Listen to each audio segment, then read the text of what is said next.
It's pretty cool. I travel the world to find them, but everything I do on you I've already done on myself. That's really important for you to know. Right. So if one day you come and I'm not here, check the last machine that I wrote about in my journal and don't use it.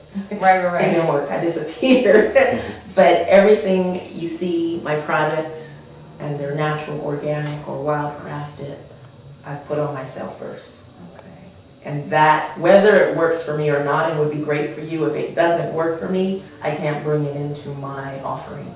Okay. So the test is, Nina gives it a thumbs up, I like it, and then I'm able to work on you. But I have so many different clients with different needs that one machine wouldn't work on anybody anyway.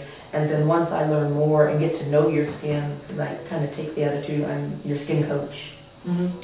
Each time you come in, I always say, don't get attached to anything we do. Right. Because I'm about taking you to the next level. It's not as good as it gets. And so I have enough tools that give me the availability or the opportunity to mix it up. Okay. So we may do something one session because I feel like between what you're telling me and what I'm seeing you need, the next section or next time you come in, I might double it up. Or I might pull out something, you're like, where'd you get that? Like I have a new treatment coming in for the new year because I'm like a kid in a candy store and always looking But I for think the that's best. the sign of any good technician or person in your field. You should always be learning and growing and trying to take yourself as well as your clients to the next level. But a lot of us want to get comfortable with what we know. I know a lot of therapists that they've been doing, no judgment, but they've been doing what they've been doing for 20 years and now they feel like they own it.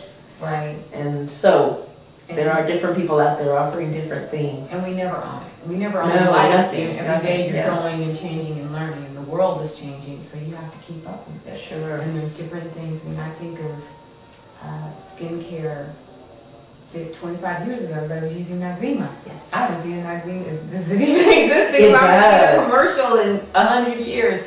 And so we all used to use soap and water, and then people got into facials, and now there are little machines that you can have at home. Sure.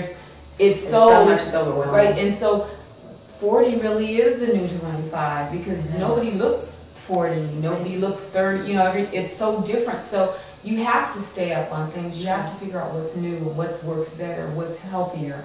And I think we're definitely in a phase of what's healthier. And I think that I know you have shown me your machines, and I know that some of them are to help to repair the damage or the abuse that we've had. And we've all had a lot, and so it's really time to rebuild and to restructure. So I know you'll show us what those machines are. So how did you get into skin? I don't want to call it skincare, body care. No, skincare, it is. I understand, it is. My mom sold Mary Kay. Oh, When I wow. was 12. You know what, we've come a stretch. Yeah. We've come a long way, as they say. But my job was to go with her to the parties. And I'd clean the mirrors, and I'd put 3 cotton balls and 2 Q-tips. Okay. And then I was to sit and be quiet. Okay. So I just kind of disappeared in the corner. But I watched her kind of transform these women with a lipstick. They smiled differently, they talked differently. At that time, I probably didn't think of it as I look back on it now, but we'd finish and I'd say, can we go to McDonald's? Kids dream French fries at McDonald's. And if you knew my mom, you'd know she was like all your nutrients on the plate. And she cooked from scratch and still does. And she worked, but she had the meals down. So I asked, knowing she was going to say, what are you thinking? But she'd say yes. And I thought, wow, if I make women beautiful, I could have anything I want. Now I've traded up. I worked in high school at McDonald's, and I wouldn't eat there, but now my diet has changed.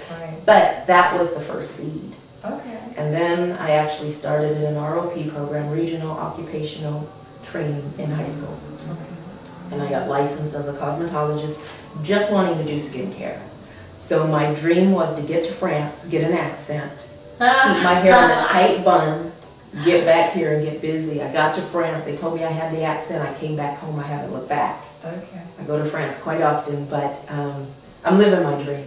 I'm living my dream and I'm blessed. And every day that my clients come in, they're allowing me to live my dream, and I'm just living it to the fullest because I've been told it's my birthright. There you go. That's good. Yeah. That's very true. And I come every day to work and it's not like work. It must be an amazing feeling when you watch someone's skin go from one thing to transform to something. There's nothing like it. It's such a rewarding experience. And I truly have clients of 23 plus years. Wow. I get children of my clients. I've done the mothers, the grandmothers, the fathers, the husbands, the cousins. And how long has the Nile Institute been in existence? In West Hollywood, I've been here 3 years, but I was in Beverly Hills for 12. Oh, okay. But the name and the essence started with me very early in my training. My aunt, when I was about 6, was practicing yoga, and I would convince her to take me to Santa Monica Beach with her that far back, and we'd ride the bus, and I never quite understood why we were sitting in what I know is called lotus pose now, and we'd have to do our thing, and I just wanted to play in the sand. But I got through that and just hoped when I grew up I'd never have to do it again, and then, you know, I'm mad into yoga now, so be careful what you ask for. Yeah.